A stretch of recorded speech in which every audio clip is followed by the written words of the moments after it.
चीन की कर्ज वाली साजिश से उबरा भी नहीं था कि चीन ने उसे एक और धोखा दे दिया। आरोप है कि चीनी अधिकारियों की मिली भगत से वहां की एक कंपनी ने श्रीलंका को खतरनाक खाद की सप्लाई कर दी, जो फसल के लिए मददगार बनने के बजाय उसे नुकसान पहुंचा सकता है।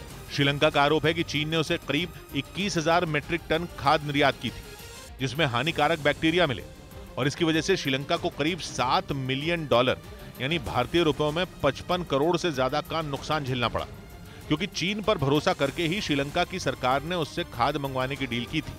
श्रीलंका को उम्मीद थी कि चीन से खाद मिलने के बाद खेतों में पैदावार बढ़ जाएगी, जिससे उसकी डूबती नैया को काफी सहारा मिलेगा। लेकिन खबर है कि जब श्रीलंका के कृषि विभाग ने चीन से मिली खाद की जांच की, तब उसे चीन की चालाकी का पता चला, और तब यह बात सामने आई कि चीन ने श्रीलंका को जहरीली खाद की सप्लाई की थी, और वो भी मोटी रकम पर। यानी चीन ने अपनी खराब खाद के लिए भी श्रीलंका से करोड़ों। यहाँ ये डॉर्पर नामक एक अच्छी नस्ल की भेड़ को पालते हैं।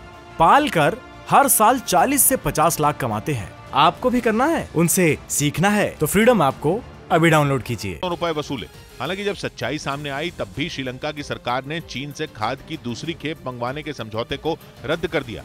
बताया गया कि दोनों देशों के बीच 96,000 मीट्रिक टन खाद की डील हुई थी।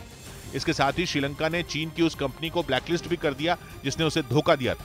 यानी चीन की वो कंपनी भविष्य में कभी भी श्रीलंका के साथ कारोबार नहीं कर पाएगी। लेकिन इस खेल में चीन के कई अधिकारी भी शामिल थे। आरोप है कि उन्हें इस साजिश की पूरी जानकारी थी। हालांकि ये पहला मौका नहीं है जब चीन ने श्रीलंका को धोखा दिया हो।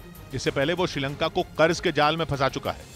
चीन ने श्रीलंका में अपने ड्रीम प्रोजेक्ट BRI यानी बेल्ट एंड रोड इनिशिएटिव के साथ कदम रखा, और फिर उसकी नजर धीरे धीरे वहां की जमीन और बंदरगाह पर पड़ने लगी, जिनके विकास के नाम पर उसने श्रीलंका को भी भारी भरकम कर्ज दिए, और उन्हें चुकाने में श्रीलंका की अर्थव्यवस्था बर्बाद होती चली गई।